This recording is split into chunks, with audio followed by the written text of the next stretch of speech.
Today, boys and girls, I'm going to use the iPick strategy to decide if this is a just right book for me. The first thing I'm going to do is I'm going to look at the book. So that's the I in iPick. And I can see the cover of this book. I read the title, Dancing Hands, How Teresa Carreño Played the Piano for President Lincoln. And I can even see the author, Margarita Engle. And maybe I can think if I've ever read any books by her. And the illustrator is Rafael Lopez. And maybe I'm thinking I've seen some books that he has illustrated. Using the iPick strategy, the first thing I have to do is I have to think of the purpose. Why would I want to borrow this book? Am I going to borrow it to learn something new? Am I borrowing it just for fun? Am I going to be entertained? So my purpose for this book is to learn something new. I've never heard of Teresa Carreño before, and I would like to know how she played the piano for President Lincoln. So choosing this book would help serve that purpose. I would learn about someone new. The next step in the iPick strategy is interest.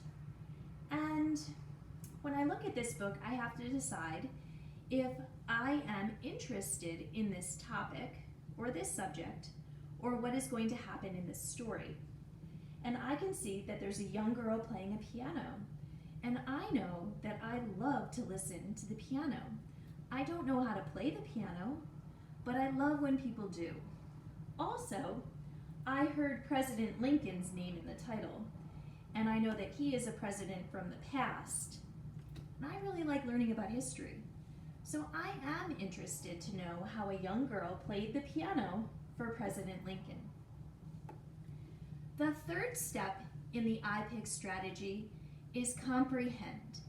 And that means, do I understand what is being said in the story? Do I understand what is happening inside this book? In order to do that, I have to open the book and read it. So I'll open it up and I'll read the first page.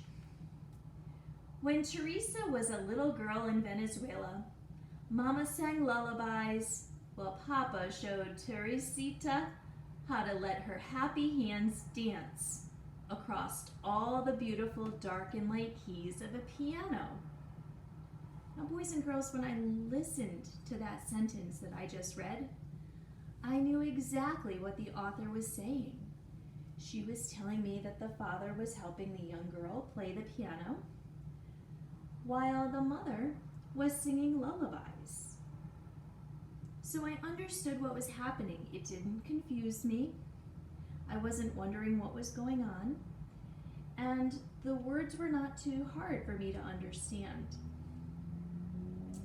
The next part of the iPick strategy is K, know the words. Did I know the words to be able to read out loud so that I could understand the story? I did. I knew how to read these words. They were not too challenging for me to sound out, and I did not stumble on their meaning. So that meant that this story was a good fit for me to read.